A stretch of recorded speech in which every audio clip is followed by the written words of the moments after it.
Faith and loyalty in the stories of Daniel and Jeremiah. From facing down a fiery furnace to interpreting mysterious dreams, the stories of faith in the book of Daniel are filled with drama and powerful lessons. These individuals, living in exile, demonstrated unwavering loyalty to Jehovah, even when their lives were on the line. Join us as we explore their inspiring examples. Jehovah sends Jeremiah to preach. Josiah became king of Judah when he was 8 years old. In those days, the people were practicing magic and worshiping idols. When Josiah was 16 years old, he tried to learn how to worship Jehovah in the right way. When he was 20 years old, he started to destroy the idols and altars in all the land.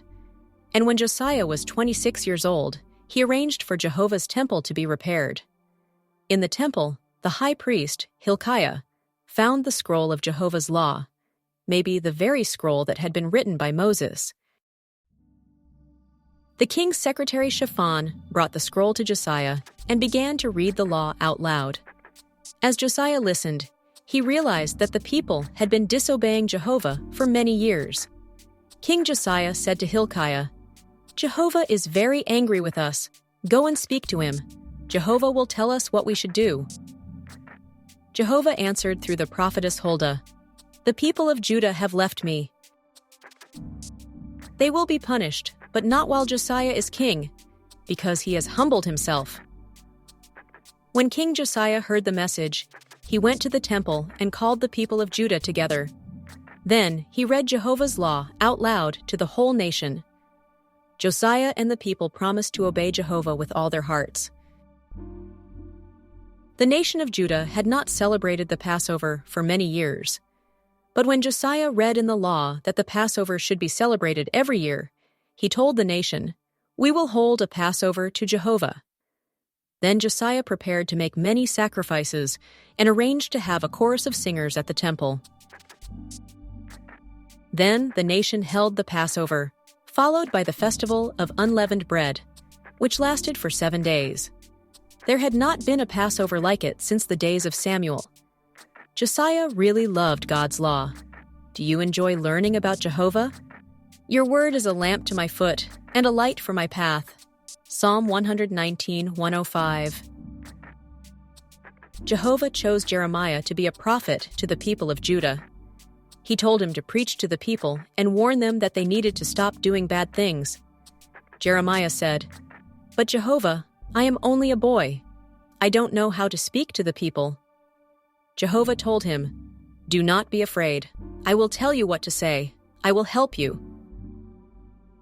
Jehovah told Jeremiah to gather the elders of the people, smash a clay jar in front of them, and say, "Jerusalem will be smashed just like this." When Jeremiah did what Jehovah said, the elders got very angry. A priest named Pashur beat Jeremiah and put him in wooden stocks. All night long, Jeremiah could not move. Pashur let him out the next morning. Jeremiah said, "I can't take this anymore. I'm going to stop preaching." But did he really give up? No. When Jeremiah thought about it some more, he said, "Jehovah's message is like a fire inside of me. I cannot stop preaching." Jeremiah continued to warn the people. Years passed, and there was a new king in Judah. The priests and the false prophets hated Jeremiah's message. They told the princes, "This man deserves to die." Jeremiah said, "If you kill me, you will kill an innocent man. I speak Jehovah's words, not my own." When the princes heard that, they said, "This man does not deserve to die." Jeremiah kept on preaching, and the princes got very angry. They asked the king to put Jeremiah to death. The king said that they could do whatever they wanted with Jeremiah. They took Jeremiah and threw him into a deep, muddy well, hoping that he would die there. Jeremiah began to sink into the mud. Then a court official named Ebed-Melech told the king, "The princes have thrown Jeremiah into a well. If we leave him there, he will die." The king commanded Ebed-Melech to take 30 men with him and pull Jeremiah out of the well. Shouldn't we be like Jeremiah, who did not allow anything to stop him from preaching? You will be hated by all people on account of my name, but the one who has endured to the end will be saved. Matthew 10:22. Jerusalem is destroyed. Again and again, the people of Judah left Jehovah and worshipped false gods. For many years, Jehovah kept trying to help them. He sent many prophets to warn them, but they did not listen.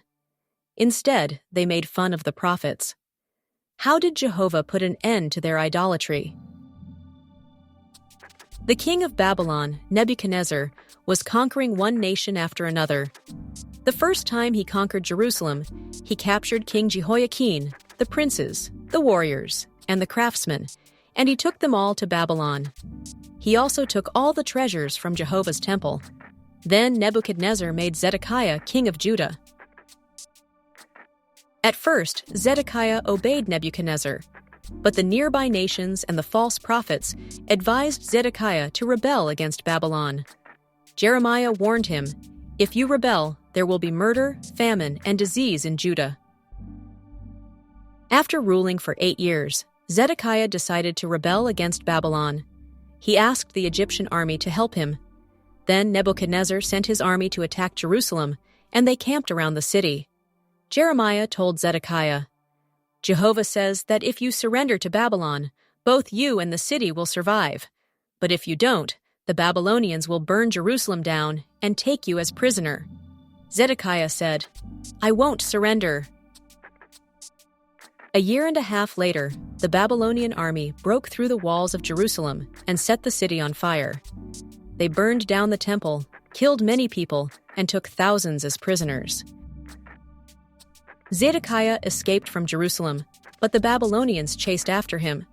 They captured him near Jericho and brought him to Nebuchadnezzar. The king of Babylon made Zedekiah watch as his own sons were executed. Then Nebuchadnezzar blinded Zedekiah and put him in prison, where he later died. But Jehovah promised the people of Judah, "After 70 years, I will bring you home to Jerusalem." What would happen to the young people who had been taken as prisoners to Babylon? Would they remain loyal to Jehovah? Jehovah God, the Almighty, true and righteous are your judgments. Revelation 16:7. 4 boys who obeyed Jehovah. When Nebuchadnezzar took the princes of Judah to Babylon, he put a court official named Ashpenaz in charge of them. Nebuchadnezzar told Ashpenaz to find the healthiest and the smartest young boys among them. These young boys would be trained for 3 years.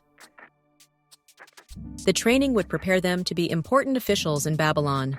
The boys had to learn to read, write, and speak the Akkadian language of Babylon. They were also expected to eat the same kind of food that the king and his court ate. 4 of these boys were Daniel, Hananiah, Mishael, and Azariah. Ashpenaz gave them new Babylonian names: Belteshazzar, Shadrach, Meshach, and Abednego. Would this education cause them to stop serving Jehovah? These 4 boys were determined to obey Jehovah. They knew that they should not eat the king's food because Jehovah's law said that some of it was unclean. So they said to Ashpenaz, "Please do not make us eat the king's food."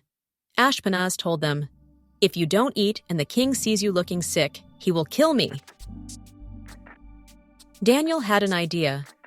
He said to their guardian, "Please give us only vegetables and water for 10 days. Then compare us with the boys who eat the king's food." The guardian agreed. After the 10-day test, Daniel and his 3 friends looked healthier than all the other boys. Jehovah was pleased that they had obeyed him. He even gave Daniel the wisdom to understand visions and dreams. When the training was finished, Ashpenaz brought the boys to Nebuchadnezzar.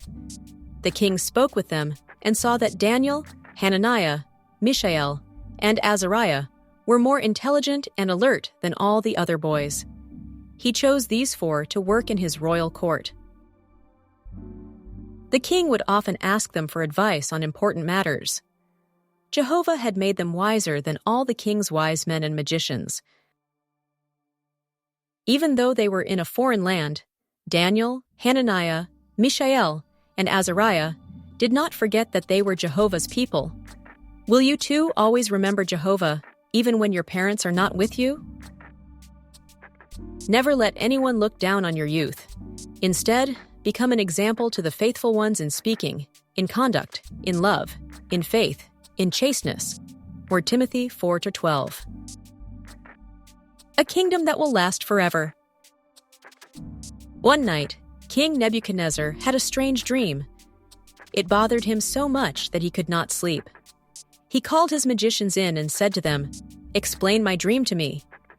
They said, "Tell us what you dreamed, O king."